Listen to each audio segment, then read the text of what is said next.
Welcome friends to another YouTube video. This is not going to be a gameplay related video. This is actually a guide on how to most effectively grind elite wildcards. And I'm making this video because Supercell had announced when level 15 first came out, very subtle note to it that level 15 would be coming to ranked ladder, Path of Legends, and eventually in Ultimate Champion 6 months from the release of level 15 cards, which is going to be likely next season.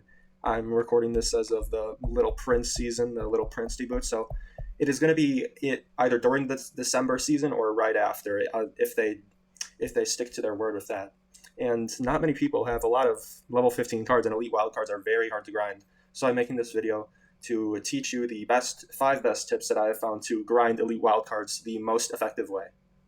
And of course, being the shameless sellout that I am, I must ask that if you enjoy the video at all, if you like what I'm doing, please like the video and subscribe if you want to see more things like that. Share it with a friend who might need to grind elite wildcards, because it is very hard, especially if you're wasting your currencies not in the most effective way to grind them. So this video will help you and anybody you share it out with to get level 15 cards in the most efficient way possible. And now, as a disclaimer, all of these methods are free to play, so there's no purchases required. This is the most effective way for anybody, even if you spend money in the game. But these are the most effective ways to use your in-game currencies, whether you get them for free or not. And my calculations for the elite wildcards gained from chests are assuming that you have a max level 14 account, which even I don't.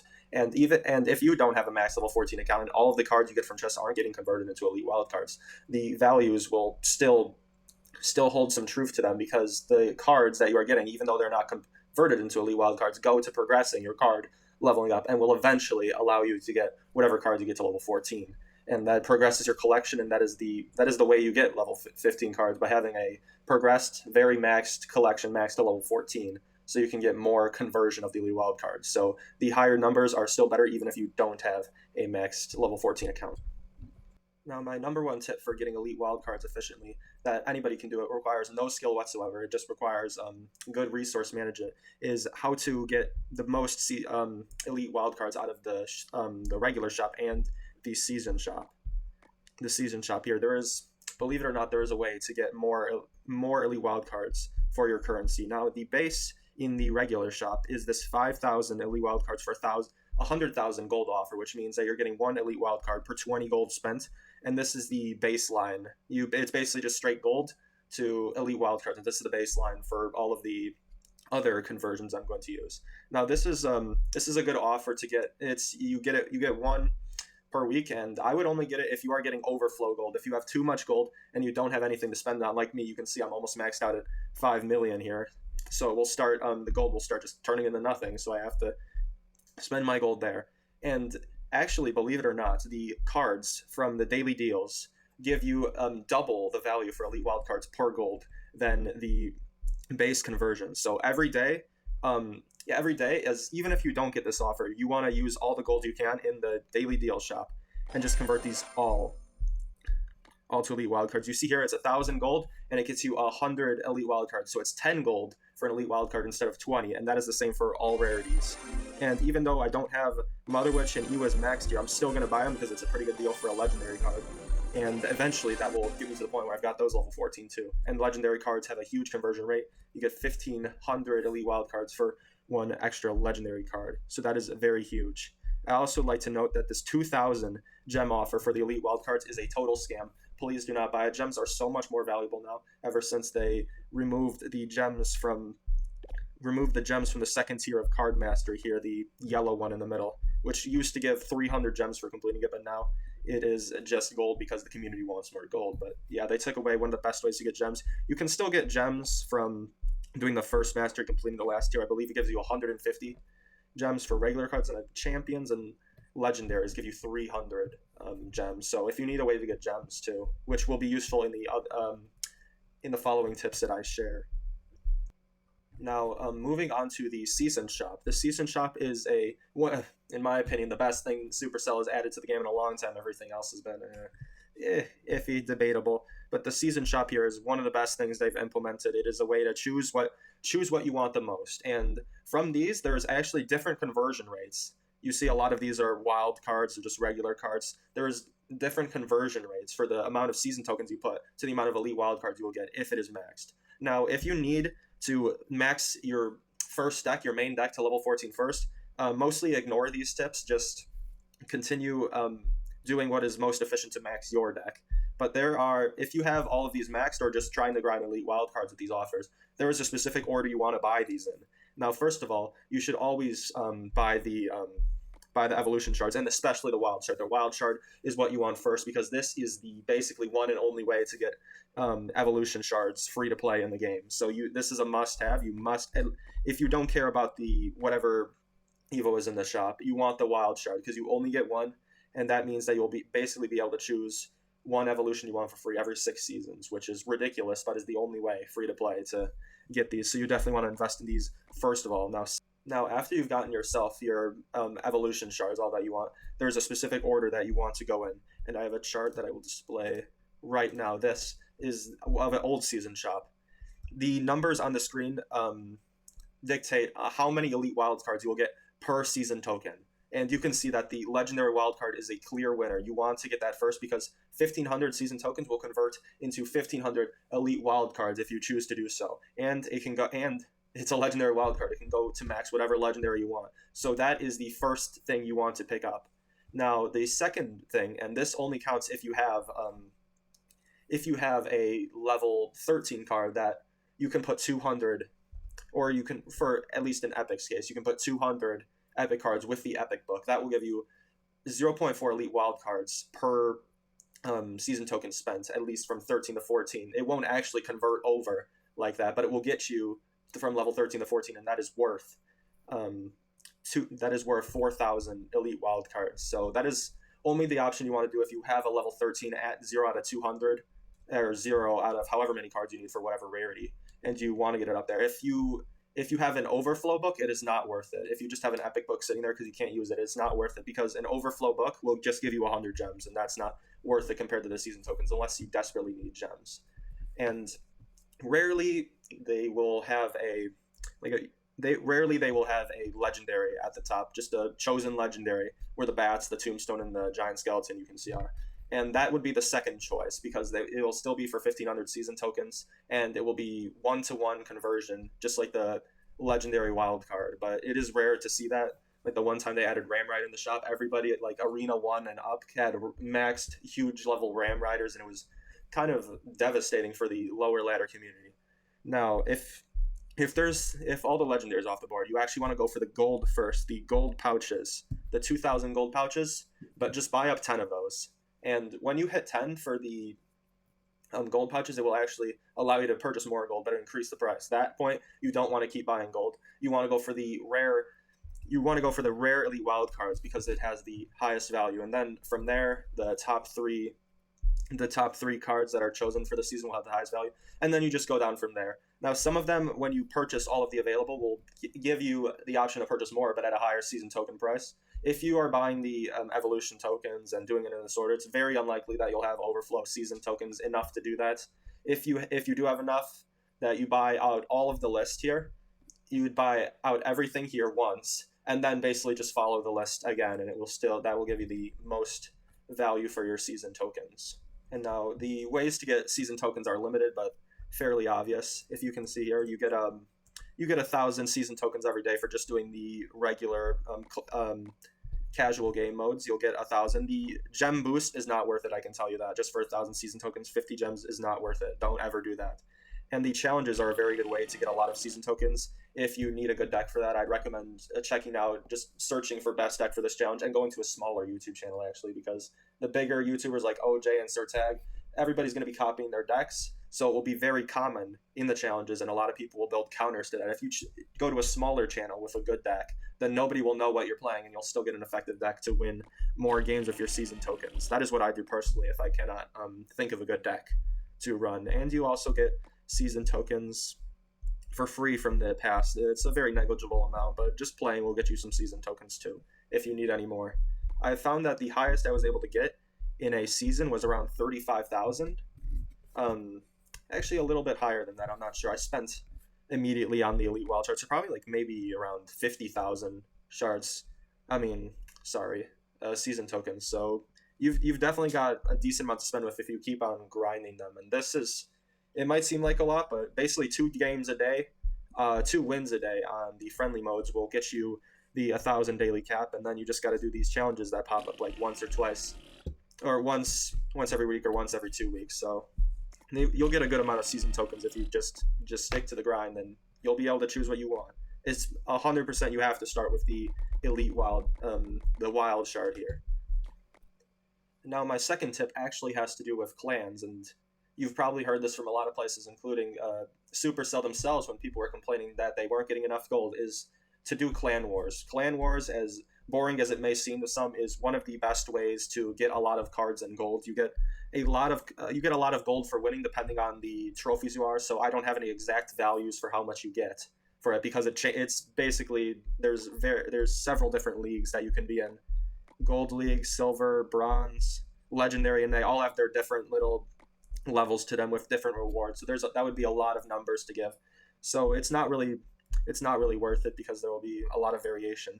But the thing is, when you get first place in war, you are guaranteed a legendary card in your chest, which means 1,500 elite wild cards, and that is going to be the bulk of the elite wild cards you get. And that is if you get first place no matter what. So what I recommend, if you are in a clan already and not doing clan wars, start doing clan wars. Do your battles, at least one battle so you get the war reward at the end. If you want more gold to get more elite wild cards, say from the shop offers here. Again, starting with these, and then if you have a lot of extra gold, going for the 5,000 deal. And then if you are not in a clan already, I recommend joining a lower trophy clan, actually. My clan, personally, I started a while ago, and we've been on a first place win streak for 1,800 trophies. I don't remember a single war battle we've lost, just because a few people in the clan decide to do wars. What I recommend is finding a new clan that's full and has a few people that will do wars, and if you join them in doing wars, it's basically free wins every week. There's a lot of clans that don't even compete. They're just at 0 medals in the river race, and where I'm at, it's definitely a little competitive. It's starting to get so closer, like 0 to 500 trophies is where you want to start with a clan to get a good streak of ones going, because it doesn't matter how many trophies you're at as much as it does getting first place, because that legendary card you will get at any trophy level, any league that you're in. The legendary card is what is the most valuable out of all of that, and you will get some bonus gold and some other epics, rares, common cards, which are again negligible compared to the legendary wild card. So just doing clan wars 4 days a week is a really good way to earn a lot of elite wild cards for yourself if you're struggling and get more. Now the third tip I have, it might seem very obvious, but it cannot be. I have to do justice to it because it is one of the best ways to get elite wild cards is grind to Ultimate Champion every season.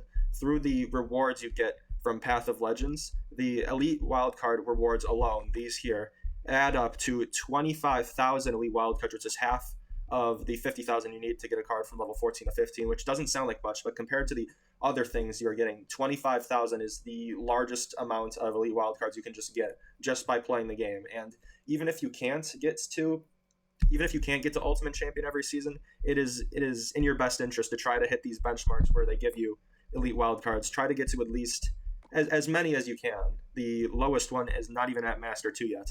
And along with the other goodies you get for hitting these benchmarks that will also be able to convert technically and are worth a good amount of elite wildcards. Not as much, though, as the elite wildcard rewards themselves. So that cannot go unmentioned. Now, the last 2 rewards have to deal with how to spend your gems in the most efficient way for elite wildcards. And tip number 4 is going to be using the Global Tournament 500 gem bonus rewards once you hit 15 wins. Now, it is most valuable. The most valuable thing about the 15 win rewards is the King's Legendary chest that you will see always available. Legendary King's chest in the shop here. By the way, just to add, these shop offers are 100% not worth it for the gems. You are going to want to use the gems for, as I explained it in the last 2 tips, this being one of them. So for 500 gems, you will get one of these plus other rewards, which the Legendary King's chest is the bulk of the rewards, but it is best if you hit 15 wins to do that. If you cannot hit 15 wins, just getting to the Legendary King's chest justifies buying it if you cannot do tip number 5, which will be coming in the future. Now, this is an outdated picture here. The Legendary King's chest is now 10 wins. So if you can get to 10 wins and get that legendary King's chest, the 500 gems is worth it if you cannot do tip number 5, which I will share in the future. With getting 10 wins, the 500 gems will get you 12,468 elite wildcards, which means that it is 24.9 elite wildcards per gem, which is a huge value. And if you're able to get to 15 wins, it becomes 14,000, over 14,000 elite wildcards for the 500 gems, which turns out to 28.8 elite wildcards per gem, which is not that much higher than the 10 wins to justify how much harder 15 wins is to 10 wins. But if you can get 15 wins, that is all the better for your elite wildcards. Now, the fifth and most important, the best way to get elite wildcards, not even in my opinion, just overall the best way to get elite wildcards, believe it or not, is to play Mega Draft challenges. Now, you might not even know that Mega Draft challenges exist, and there's a good reason for that. It is because they don't give a badge to your profile like the Grand Challenges and Classic Challenges. You might see Mega Draft challenges just sitting here, sandwiched in between Grand Challenges and Classic Challenges. Pay no attention to them. Who likes Mega Draft anyways? But there is no badge like these fancy Classic and Grand Challenge badges. There's no badge associated with winning them. So that puts a lot of the tryhards and the sweats that grind these challenges off. And as you can see, I'm currently in a Mega Draft challenge right now. Very easy 11 wins. Ignore the 2 embarrassing losses, please. But you will not see a lot of sweats that you see in Grand and Classic challenges, Jay, that we'll see in the Mega Draft challenges. If we go through my battle log here for this challenge, you'll see that there is not very scary profiles here, like 5,500 trophies, Master 1 max. We're going to ignore that this was a loss, but still here, it's not very scary profiles throughout. And these were some of the later games into my thing. Honestly, the opponents don't really get much harder as you go up in wins. It is usually players around this range. And even if you are around that range or below, all you have to do to win Mega Draft challenges is know how to draft better than your opponent. There is a lot of common mistakes made in Mega Draft that make it hard or for people, put people off, that they just didn't choose well and it cost them the game and then they never go back to Mega Draft again. So this is the segment where I will be showing you some gameplay, some of my top tips on what to do and what not to do in order to easily win these Mega Draft challenges and get yourself a lot of elite wildcards. Now, where am I getting that these Mega Draft challenges are the best way to spend your gems? Well, according to a lot of calculations I did, on average, from a 12-win Mega Draft chest, you will get 2,579 elite wildcards, which doesn't sound like much compared to the other stuff I've said, but that totals out to be 51.58 elite wildcards per gem spent, which is almost double what you get from the 500 gem reward chest for the global tourney, which is absolutely insane, especially with how easy these Mega Draft challenges are to complete once you know the good tips and tricks to beat them, and especially with the opponents you get. So starting to grind Mega Draft challenges is something you want to get going on if you have a good amount of gems sitting around and you don't know how to use them. Definitely not buying the 2,000 gem offer in the shop. That is a total waste. You could get 12,500 of these elite wildcards just by winning 5 Mega Draft challenges, and that would only be 250 gems. So the Mega Draft challenges are over 8 times the value of this shop offer here, which is absolutely insane. And now I will be going over and showing you some of my replays and some live gameplay so that you know how to draft better in this game mode so that you can easily win. Because the Mega Draft is won in the drafting phase mostly. You don't have to be as good as your opponent as long as you pick a better deck than them. So going over to this replay, this is a game I had very early in my challenge. We're just going to pause it for a second here so we can see the card pool that is given out to us. Now, the first thing you want to do when you see your card pool is, whether you have the first pick or not, is look at the spells that are available. There is going to be big spells and small spells, the more expensive spells. And then there's also some crazy spells, I'd say. I'd say Rocket and Freeze are not very desirable big spells unless you have a very specific deck for them. So if Rocket or Freeze is the only big spell available, it's not very important that you have to take it first. But in this pool, we see that there is a Lightning and Rocket for big spells, and then a good amount of small spells on the board. So let's see. We get first pick here. So I know that since we saw 2 big spells, and Earthquake can also count as a big spell because it does a good amount of damage to a Crown Tower damage to the towers. You want to be able to spell cycle.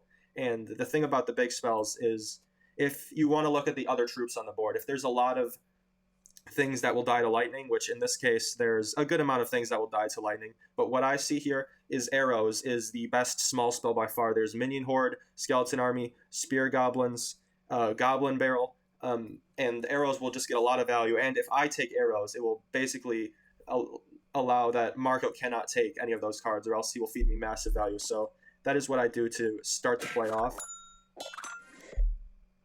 And then here, I remember this. This is a very big mistake that Marco does. You do not want to pick a win condition very early. What you want to prioritize drafting early is spells and champions. And there is very rare circumstances where you'd want to draft something else first. But you especially do not want to draft your win condition first, as Marco does here. Let's speed this up. Valkyrie is... it's a meh first pick. It'd be better to go for a spell. Lightning would have probably been the best pick for Marco. But picking Giant here, this allows me to make my deck out of Giant counters, and that I'll have a lot of counters to his win condition. And that goes into another big tip, is picking counters to your opponent. You don't want to pick just your favorite cards, or some mistakes I see people doing is trying to make meta decks out of the pool because they don't know anything else. You don't really need a meta deck, you just need a balanced deck. And sometimes you don't even need a balanced deck with the cards your opponent picks. You just need a deck with counters. So seeing Marco pick Giant, I'm definitely questioning that. And then I gun for the Lightning and the Mighty Miner. So now I have the two best spells on the board, Lightning, to deal with a lot of the range units like Wizard, Mega Minion, Mother Witch, Archer Queen, Lumberjack, Witch. There's a lot of things that Lightning is able to counter on that board. And then I pick Mighty Miner as a tank killer because he picked Giant, so the opponent is telling me that he's going to have a Giant deck, so all I have to do is put a few Giant counters in my deck, and I should be set against him. Marco picks Zap to able to reset my Mighty Miner. Dark Prince. These are just mad picks all around from Marco. A good example of what you don't want to do. Here, I'm picking Lumberjack just to... It seems like I'm going more of a beatdown route with my deck, and there's a lot of options that I could take with that. And spoiler alert, I end up going Goblin Giant in this game, but I could build up a lot of good pushes. I could have a Hog Rider, I could build up a big Hog Rider push against Marco. It doesn't seem like he's very defensively sound at the moment, and I can take advantage of that. Also taking Minion Horde because I have arrows, and there's not very many good counters to Minion Horde on the board. Maybe Mother Witch, but I have Lightning to counter that. And Minion Horde is a very, very risky card to take because there's a lot of cards that just completely obliterate it, like arrows, even Wizard on the board, which Marco does take, which is a good pick by him. But I build my deck knowing these tricks that if I keep the Minion Horde alive, it will get immense value. Mega Minion from the opponent and Knight. Marco is making a big mistake here, especially going into Lightning, picking only tanky units, only single units, nothing swarm related or all.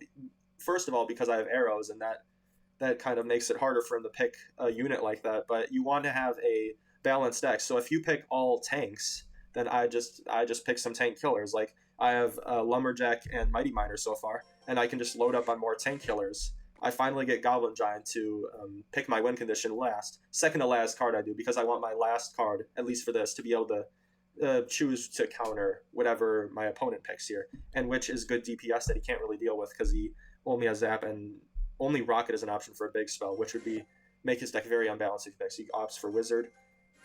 And I opt for my last pick to pick Skeleton Army, which, even though the opponent has Zap and Valkyrie, it gives my deck a little bit of Swarm Bait. So I've made a very well balanced out deck here, while with counters to the opponent's deck, because he chose to go Giant first, which is a big mistake, and you never want to do your win condition first. And the game really isn't even watching. I can just skip through it. It is humiliation. It did take longer than I hoped to finish off, but yep, there goes the tower. Nothing it could really do at that point. Now, this second game I wanted to share, just this last replay before I go into a live game for my 12 win, which I will obviously win. If I lose, I won't cut it out. I will try to do my best for that game. But in this game, what my opponent tried is to take the air counters. My opponent somehow decided that if he just took a few air counters, then I would have nothing to counter Lava Hound, which was completely untrue. There was a lot of air counters on the board. So this is another failed attempt at my opponent's to single out a certain area where his troops can get a crazy amount of value early on, which is sometimes something you can do. Like if you have Lava Hound on the board and only two very good air counters that can deal with Lava Hound, you might want to pick up those air counters really quickly, which is what my opponent did with the first pick here. He opted to, we'll speed this up here, opted to pick Phoenix, which not being a very good first pick, because what you want to prioritize, again, first picks are spells and champions. Right now I'm seeing that Poison is the only big spell on the board. Earthquake is kind of a pseudo big spell. But if there's only one big spell, like Poison, Fireball, or Lightning, you most likely want that spell. I see there's a lot of things that Poison will deal with well on the board right now. So I believe I go for poison. Yes, I go for poison. And then I go for monk. Monk is always a very solid pick, especially if there's a good amount of ranged units, which in this one I see three musketeers, princess, mega minion, minion. All the minions get reflected by the monk. Baby dragon, the spirit goblins from the goblin gang. A lot of good cards that the monk is able to counter well. And the opponent, weirdly enough, decides to go Inferno Tower, Inferno Dragon, thinking he's taken all of the Lava Hound counters, which the opponent does go Lava Hound next. Which I drop a little Hog Doofus emo to say that he's making a very unbalanced deck right now. First of all, 2 Infernos basically means that I can take all the Swarm I want. There's nothing stopping me. There's a good amount of Swarm on this board, and most the opponent would be able to do about it is take some small spells for it, which I end up taking up Zap because he has Inferno Tower and Inferno Dragon. Zap is going to get a tremendous amount of value in this matchup. And then I pick Miner. Miner is always good with poison, and I'm realizing that my opponent is not going to have a lot of good Miner catches. And weirdly enough, decides to go Lava Hound and Log here. I haven't picked any loggable units, which is not a very smart pick by the opponent. Log is the first spell. And then picking Lava Hound when there's still 3 Musketeers, Baby Dragon, Mega Minion, Minions, Princess, a lot of air counters on the board. He was trying to shut down the air counters, but it was not effective because there was a good amount of air counters. You could do that if only Inferno Dragon and Inferno Tower and Phoenix were the only air counters on the board, but for the opponent, it did not work this time. I drop a Sarcastic Well Played, take some air counters, hit him with the Hog Doofus. He doesn't know what he's getting into. He continues. He doubles down on the air cards. I pick Recruits because he practically has nothing for the Recruits. He's got 2 Infernos, a Phoenix, and a Royal Ghost for the Recruits, which there's no way he's going to be able to stop it. And it skipped over very fast at the end there, so I will slow it down a bit. He picks Minions last card, so he's just tripling down on the air cards. And then right away, I pick 3 Musketeers because the opponent has no big spell to deal with them, and has no way to deal with them, and they will get tremendous value on the opponent's Lava Hounds. And we can just skip forward and see there's a little BMage because the opponent basically screwed himself with the deck choice. So if we skip forward here, once we get into Dublin, I can start using 3 Musketeers effectively. It's basically a bloodbath against his air troops. Whole Lava Loon push just disintegrated, and I start going in on that right side, chipping it down little by little.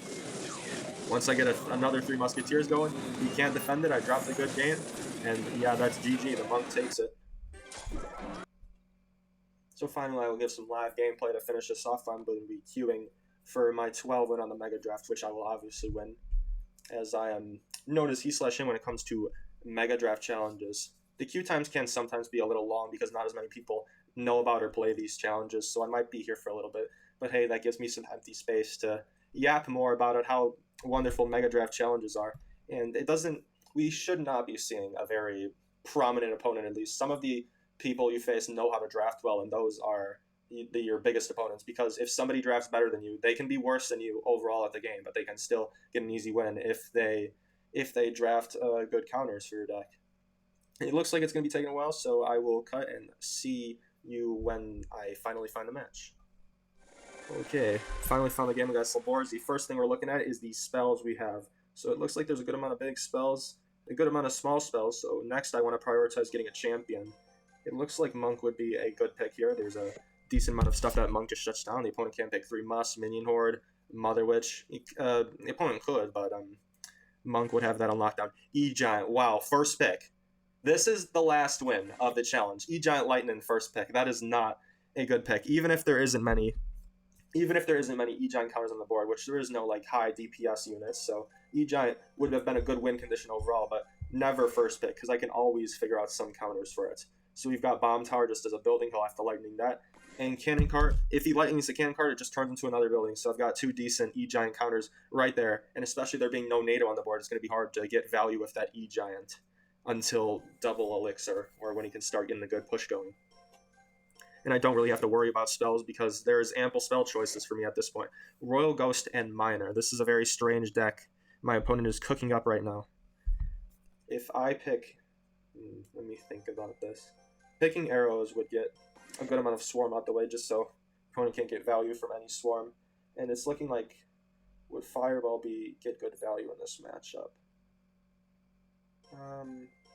I don't know about it. So Barb Barrel would be the safest small spell, just to take a small spell from the opponent. He's probably fixing to take Barb Barrel. I've got to honestly see what Laborsi here fixes to pick next. Bats.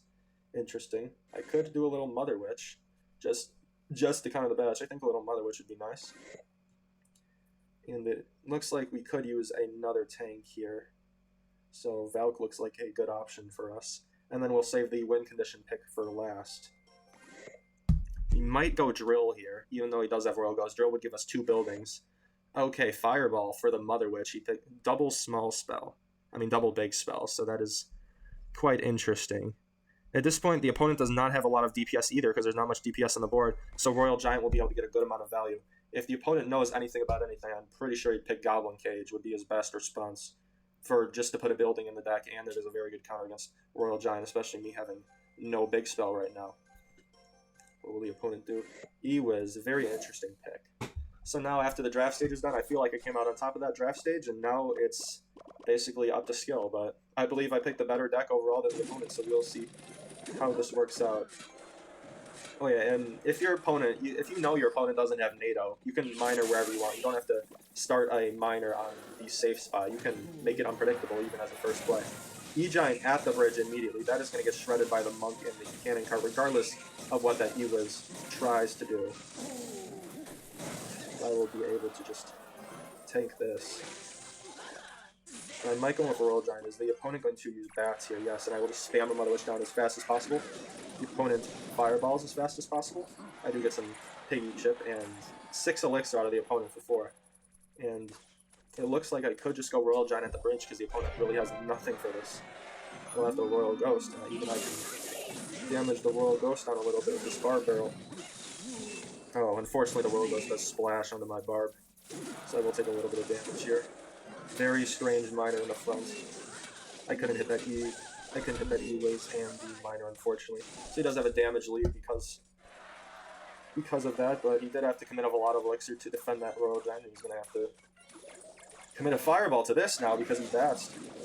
Okay, so the bats are dealt with. The bats are no problem, and I get a little bit of chip. It's a 4-for-4 trade. So I'm in a really good spot here. And the E-Giant has a large pull radius, so I can do some crazy pulls. Like, I could get a bomb tower going here, and he wouldn't be able to lightning the tower. So lightning will not get as much value as Laborsi probably hopes. And E-Giant in the back will be able to pull the E-Giant very far. We're going to give some lightning value here if he opts to take it. He does opt to take it. So card build to snipe the E-Wiz. The Cannon card will do good work against that E-Giant. We're going to Mother Witch down here just to help out a little bit, force out a fireball. Keep that E-Wiz off my tower. Because it's looking like it's about to be RG push time. There's maybe a Royal Ghost going on. 100%. Oh, E-Giant at the bridge. At this point, we're getting a good Royal Giant connection to the tower. Bomb tower will be able to keep that E-Giant far away from the tower. Bomb tower will continue to get value on the support troops coming down. And I have another RG ready to go. Spam at the bridge. The opponent is going to use some bats really quickly. The opponent needs the DPS bat. Mother Witch at the bridge. Oh, arrows might have been a bit aggressive there, but that E-Wiz won't be a problem for me. I have to wait for that bomb to disappear. And now I can bomb tower high. Yes, was not able to hit the tower there with that lightning, so no lightning chip done. We'll let that E-Spear connect. We'll get a Mother Witch on those 2 bats. He's giving us a little bit of value city here. 3 pigs, a Royal Giant coming on lane, and we drafted the opponent is up. And that is GG right there. 12 wins, easy on Mega Draft. I get a lot of these 12 wins. I'm able to grind them consistently because I've had practice with them, not because I'm the best player in the world. Well, I'm better than all of my opponents, at least. But because I know how to draft effectively, it is able to win me, I'd say 90% of Mega Draft challenges, 12 wins. And sometimes I get 12-0 and I just give out a free win. It's sometimes that easy. Now, we don't get a legendary card here, which there's about a 36% chance that you get a legendary card from a 12 win, which boosts up the average a lot. But on average, you will be seeing a chest like this. If you get a legendary card, it will be upwards of like 3,000 Elite Wild cards. But since all of my cards here converted from regular cards to Elite Wild cards, I get a solid almost 900 cards just for 50 gems, and with a champion card or even a legendary, it would have been a lot higher. And that is going to be it for me. Thank you so much for watching this video. I hope you got something useful out of it. I hope you know now how to grind elite wildcards a lot more effectively and get your money's worth and your time's worth for all the effort you're putting in to slowly grind from level 14 to level 15, as it's going to be necessary basically to play on ladder in a month now, a month minimum, or a month maximum. It's very unclear when level 15 will be coming to Path of Legends and ladder, but I know it is going to be soon. If you want more Mega Draft tips from me, I will be live on Twitch, Mr. Super Suck with 3 C's, all lowercase, no spaces. I'll put the link in the description if you want to see. Just ask me any tips. I'm usually live there playing Mega Draft challenges, as Mega Draft is the least boosted game mode. No Evos, no Little Prince even. They don't have Little Prince in this challenge, which is busted. So it's a little bit of OG Clash Royale, back when Clash involved skill and not pay to win. And it's not matchup based too, which is why I find Mega Draft a really fun game mode to play. It is there's no bad matchups if you decide what matchup you get based on how well you draft. So again, I'm live on Twitch around 8 p.m. CST, Tuesday, Friday, and Saturday. That is usually when I stream for about like 3 or 4 hours. If you want to come by, say hello, ask me some Mega Draft tips, and if you have any suggestions for me, please leave them in the comments. I'm always looking for feedback. If you like the video, like it. If you want to see more of this, subscribe. We'll have Clash gameplay videos or Clash tips in general, just like this, where it might not be gameplay based, but something you won't find on other channels on YouTube. That is what I strive to do. Be different than just pumping out the best new deck. So if you're looking for more of that, please consider subscribing, and thank you so much for watching. I will see you in my next banger vid. Bye bye.